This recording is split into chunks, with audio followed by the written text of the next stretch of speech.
Good Shabbos from Mali Ephraim in the Jordan Valley. I want to share a short teaching today from the Kedushas Levi on this week's parsha, Parsha Bo. And this teaching is on the ninth plague, the plague of darkness. In the Torah it says, "Stretch forth your hand towards heaven, and there will be darkness over Egypt, and the darkness will become darker."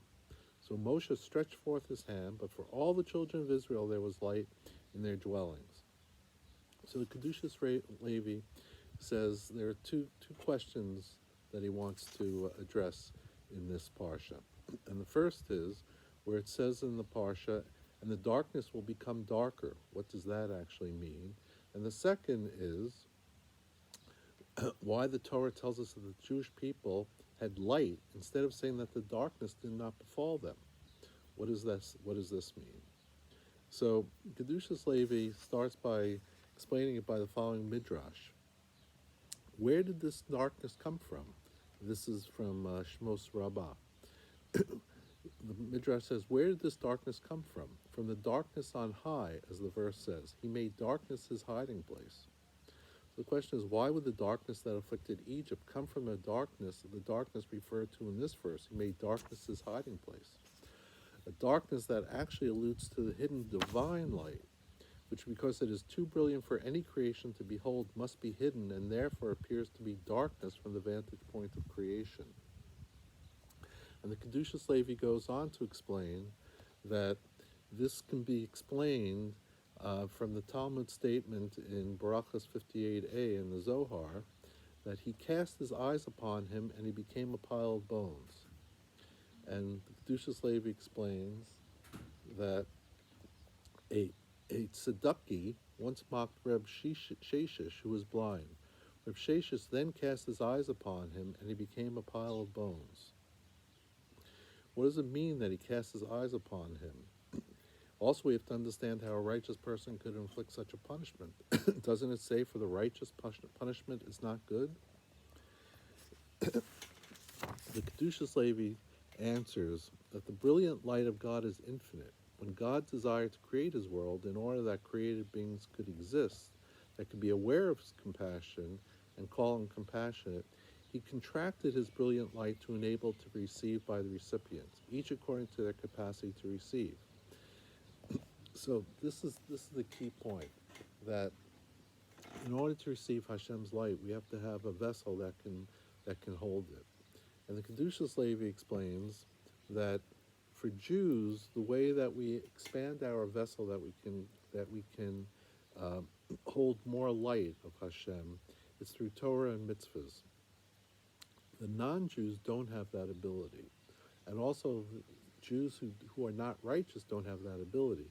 So in the Talmud story, where the person who insulted Reb Sheshish was turned into a pile of bones because he was not righteous, when Reb Sheshish looked at him through his eyes, through the light that he's able to hold on to, that turned the evil person into a pile of bones, because his vessel could not hold that light. So this is similar to what's going on in our parsha, where when it says, "and the darkness will become darker," the word for "will become darker," vayamesh, can also connote removal, as follows: the darkness alludes to the contraction of God's light. Thus, on a deeper level, the verse means that the contraction of the light would be removed, thereby shining upon the Egyptians the heavenly light.